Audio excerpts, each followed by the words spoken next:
මේ රහතන් වහන්සේගේ පුදුමේ තමයි බොහෝ දෙවියන්ට ප්‍රිය වුණාට ගොඩක් මිනිසුන්ට අප්‍රියයි. මොකද්ද හේතුව?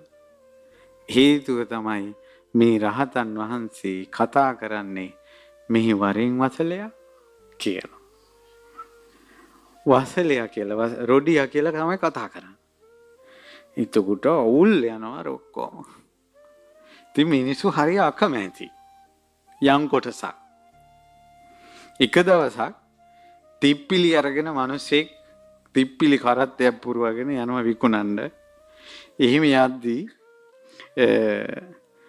අර ස්වාමී අපේ පිළින්ද වච්ච මහරහතන් වහන්සේ ගමනක් වඩිනවා. මේ පින්ඩපාතේ වඩිනවා. වඩින ගමන් ඇහුවා වසලයා කොහේ යන්නේ?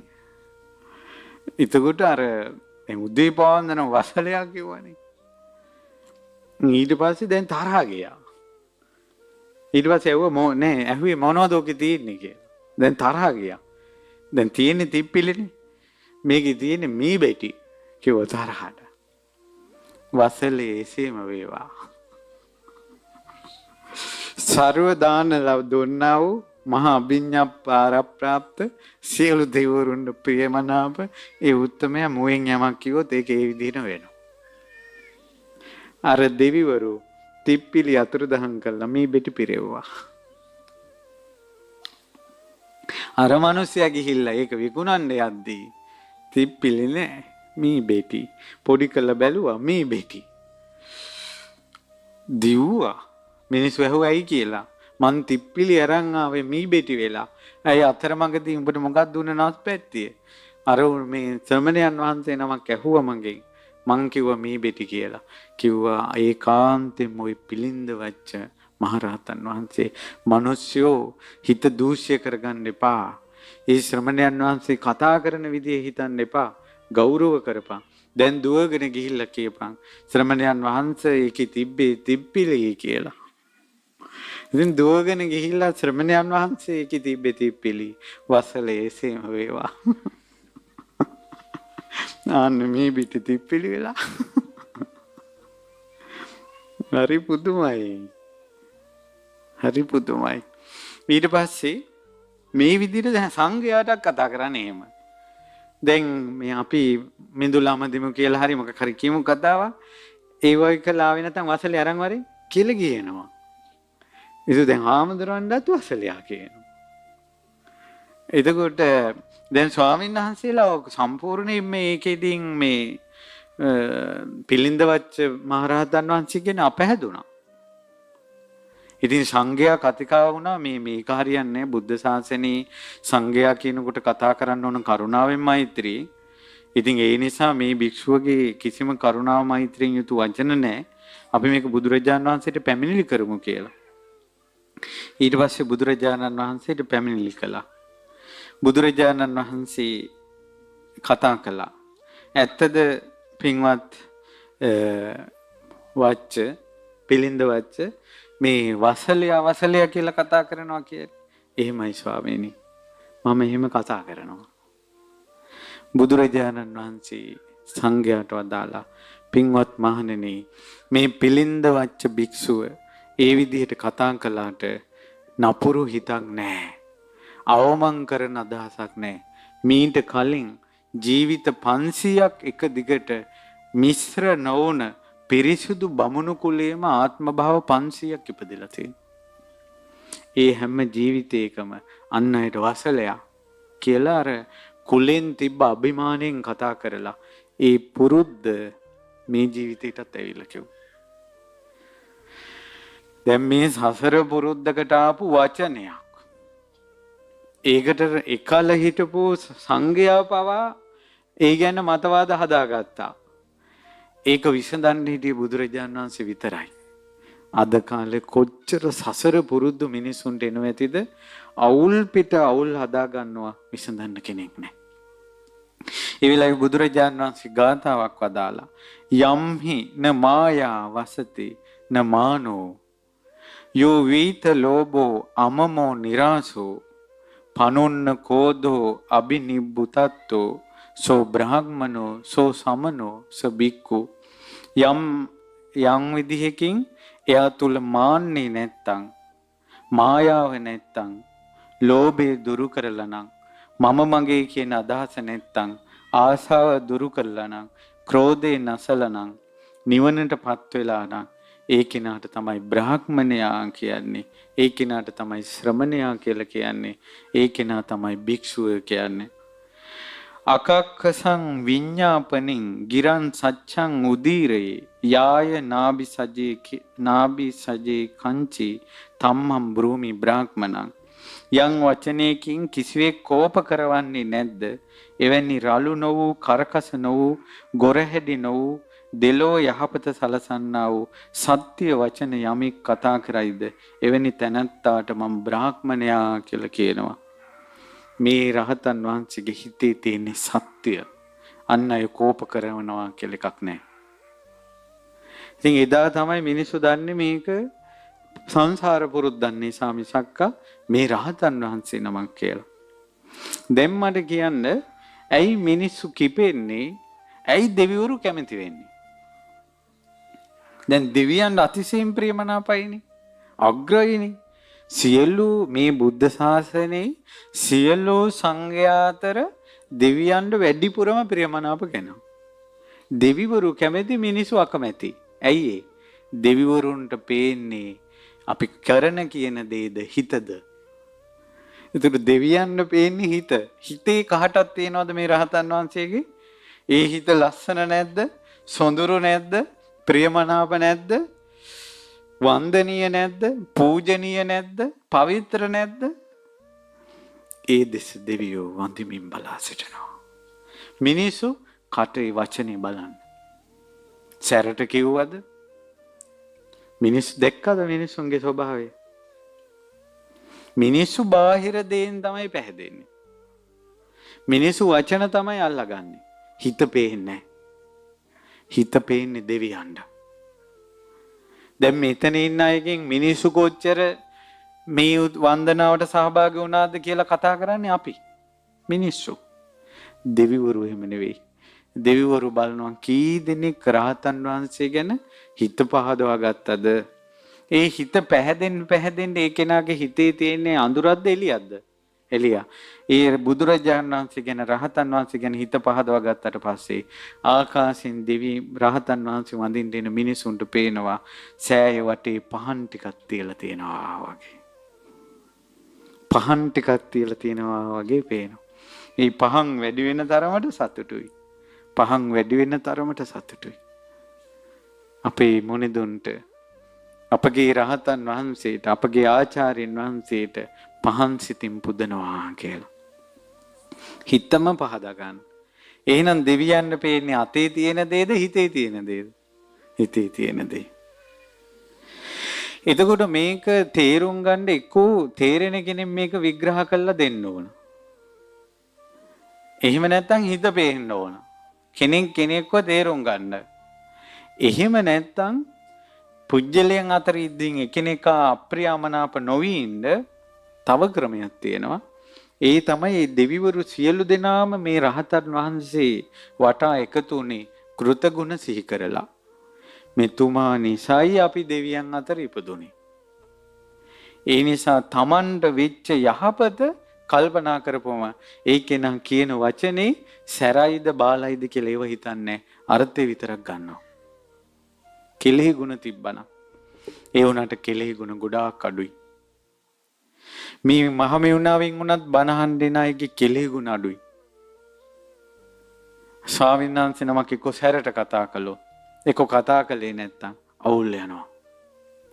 අපිට මේ යුගයේ බුද්ධ ශාසනය පිහිට ලැබුණේ මේ මහමෙවුනාව නිසානේ කියන කෙලෙහි ගුණේ නැහැ.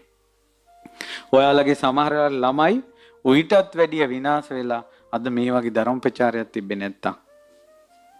ඒසා යහපතක් වෙලා මෙච්චර ලංකාවේ ස්තූප මේ විදියට හැදෙන්නේ ලොකු ස්වාමීන් වහන්සේගේ ධර්ම ප්‍රචාරයේ ප්‍රතිඵලයක් විදියට කොහේ හැදුණා. ତොර මිනිස්සෙක් ගඩොලක් හරි තියලා පිං රැස් කර ගන්නවා. එහෙම තියලත් වචනයකට දොස් කියනවා කියන්නේ කෙලෙහි ගුණ නැහැ. ඔන්න මිනිසුන්ගේ ස්වභාවය. දෙවියෝ කෘතගුණ සිහි කරනවා. ඔයාලගේ ගෙවල් වල වුණත් තමන්ගේ මිනිස්යානේ මේ උදේ ඉඳලා හැන්දෑව වෙනකල් මහන්සි වෙලා අපිට කන්න බොන්න අඳින්න ගෙනත් දෙන්නේ. පඹෙක් හරි මිනිස්යා විදිහට ඉන්නවනේ කියලා ගුණේ සිහි කළා නම් මිනිහා අප්‍රිය වෙන්නේ නැහැ. නමුත් අපිට හැම වෙලාවෙම එක එක්කෙනා අප්‍රියම අමනාප වෙන්නේ. අපි ಗುಣ නෙවෙයි සිහි කරන්නේ අගුණ. දැන් මටම කියන්න ඔබම දන්න විදිහට ඔබට තේරෙන විදිහට කෙනෙක් අපිට ප්‍රියමනාප වෙන්නේ ಗುಣ සිහි කළොත්ද අගුණ සිහි කළොත්ද? ಗುಣ සිහි කළොත්. එහෙනම් අපි අන් අයට ප්‍රියමනාප වෙන්න කැමති නම් අපි සිහි කළ යුත්තේ අන් අයගේ මොනවද? ಗುಣ. නමුත් සිහි කරන්නේ මොනවද? අගුණ. බිරිඳ මිනිස්යාගේ අගුණ සිහි කරනවා. ඕකා මෙහෙම කිව්වා කියලා. ඉතින් හැමදාම පේන්න බෑ. මිනිහා ගෑණිගේ අගුණ සිහි කරනවා. ඕකි මෙහෙම කිව්වා කියලා. ඉතින් ගෑණි පේන්න බෑ. දෙමව්පියෝ දරුවන්ගේ අගුණ සිහි කරනවා. ඉතින් දරුවෝ පේන්න බෑ. දරුවෝ දෙමව්පියන්ගේ අගුණ සිහි කරනවා. අර කිරි කරලා මේ පෙව්වා ඒව සිහි කරන්නේ. එතකොට දෙමව්පියෝ පේන්න බෑ. අනේ මම අද එනකොට ඊයේද අදද මන් දන්නේ මට අම්මා කෙනෙක් ලියමනාවක් එවලා කවියෙන් දරුවෝ දෙතුන් දෙනා අමාරුවෙන් හදාගත්ත හැටි තියෙන ඉඩ කඩන් ටික බෙදා දීලා එක ඉඩමක් විකුණලා දුවට ගේ හදලා දීලා ගේ හදලා අවුරුදු 2ක් විතර ගිහිල්ලා ගේ හදන්න ඊට පස්සේ ගෙට ගිහිල්ලා ටික දවසක් වෙනකොට ඵලයන් නොකිය පලා බෙදලා ඊට පස්සේ දවසක් පිහිය කරන් පන්නලා තෝ මරාගෙන මැරෙනවා කියලා දුව අම්මට ඊට පස්සේ අම්මා දුවලා අම්මා කියනවා මෙච්චර විඳවන එකේ පිහි ඇනුමක් කාලා මැරෙන එක මට සැපයි ඒ දුවේ මේ උඹ අපාය යනවට මං කැමති නෑ කියලා හැංගිලා දුවට කියලා දුව මං ඉඩම් බෙදුවා මිසක් දරුවෝ බෙදුවේ නෑ කියලා දවසක් යනකොට අම්මගේ රෙදි මල්ල ගෙන් එළියට දාලා. ඉතින් එළියට දැම්මට පස්සේ අම්මා ඒ දුවට කියලා තියෙනවා. උඹ පොඩි කාලේ හොටු පෙරාගෙන ඉද්දින් මං ඇඳගෙන හිටපු චීත්තෙන් තමයි හැම වෙලාවෙම උඹගේ හොටු පිස්සේ. ඔය රෙදි ටික ඇදලා බලපන් උඹගේ හොටුත් ඕකේ ඇති කියනවා. ඒ නිසා අද මේ අම්මා පාළු ගෙදරකට වෙලා තනියෙන් ඉන්නවා. බුදුරජාණන් වහන්සේ වදාළ ධර්මයේ සත්‍යයි මේ සංසාරෙ ඉච්චර භයානකයි මට නම් මෙහෙම සංසාරයක් එපා. අඟුලිමාලයකුත් দমনය කරපු මගේ බුදුරජාණන් වහන්සේ මේ අම්මටත් පිහිට වෙන්න කියලා ඒ අම්මා කවි ටිකක් ලියලා ඒවල. ඉතින් අපි මොනව කරන්නද සංසාරේ හැටි? දෙමව්පියන්ට දරුවෝ එපා වෙනවා අගුණ සිහි කරලා. දරුවන්ට දෙමව්පියෝ එපා වෙනවා අගුණ සිහි කරලා. ගුණයක් සිහි කරන්නේ නැහැ. මේ මිනිස්යා නිසා තමයි මෙහෙම වුනේ. අපි හැදුවේ කිරි පෙව්වේ. ඇත්තටම චූටි කාලේ ළමයි හොටු වෙනකොට පිහ ගන්න දන්නේ නැහැ. පොඩ්ඩක් ප්‍රමාද වුණොත් මේ නහයෙන් වැක්කිරෙන හොටු ළමයි ගිලිනවා. අම්මලා තමයි මේ කිසිම කැතක් නැතුව අපේ ඇඟ අතපත ගාපු කිසිම කැතක් නැතුව අතපත ගාපු රාගයක් නැතුව ඇඟක් අතපත ගාපු රහතන් වහන්සේ නමක් වගේ අපේ ඇඟ අතපත ගාපු යම් කිසි කෙනෙක් මේ ලෝකේ ඉන්නවා නම් ඒ අම්මා ඒ තාත්තා. රහතන් වහන්සේලාට කියනවා ආහුනේයෝ පාහුනේයෝ දක්ඛිනේයෝ කියලා. බුදුරජාණන් වහන්සේ අම්මාට තාත්තාටත් වදාලා අම්මා තාත්තා ආහුනේයයි පාහුනේයයි දක්ඛිනේයයි. මක්නිසාදයත් දරුවගේ ලස්සන දිහා අම්මට බලන්න පුළුවන් රාගයක් නැතුව ඒ ලස්සන වැඩි වෙන අදහසින්. ඇඟපත අත ගන්න පුළුවන් අම්මට තාත්තට දරුවෙක්ගේ රාගයක් නැතුව. ඒක ආශ්චර්ය කාරණාවක්. ඒ නිසා ඒ දෙමව්පියෝ ආහුනේයයි පාහුනේයයි දක්ඛිනේයයි.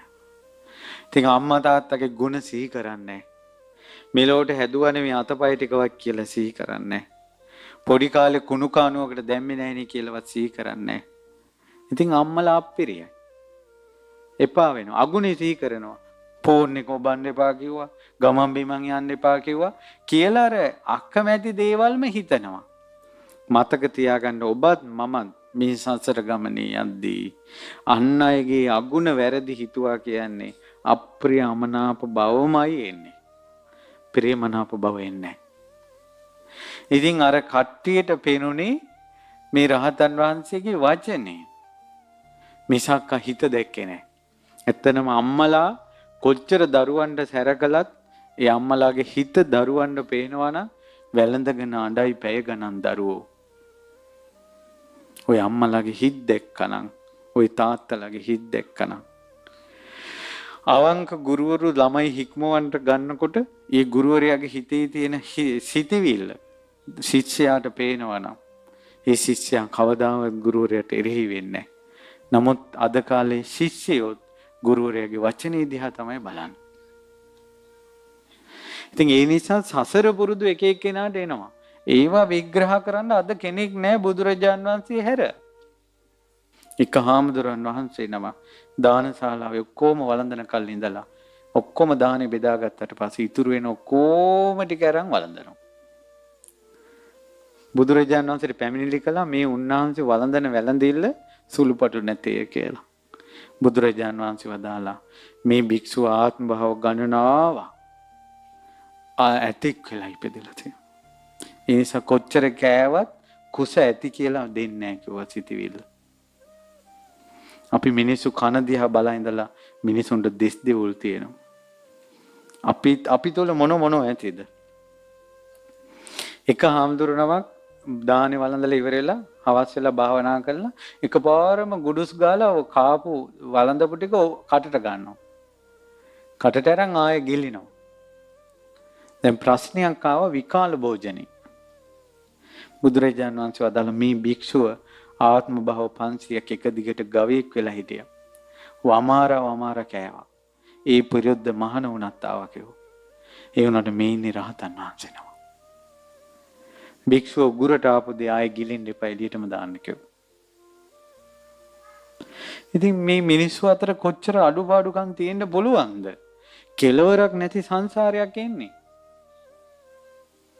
කෙලවරක් නැති සංසාරයක්.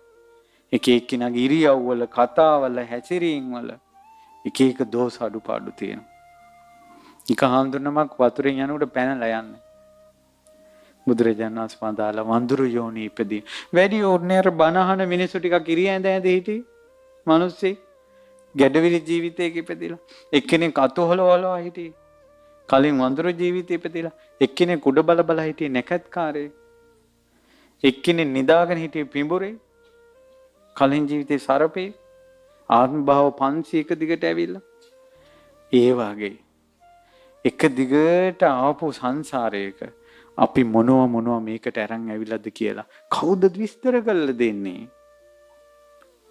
ඒ නිසා පින්වතුනි සසර පුරුදු සසර දෝෂ අපිට ඇති. අපි බුදුරජාණන් වහන්සේගේ බුදුබණ පදයකින් හැදෙන්න උත්සාහ කරමු. බුදුබණ පදයකින් අපේ ජීවිතය වෙනස් කරගන්න උත්සාහ කරමු. ඔයාලගේ නරක පුරුදු තියෙනවා නම් ඒවා දැන් දැන්ම අයින් කරගන්න බලන්න. නැත්තම් ආයෙත් සංසාරේට යයි ඒක.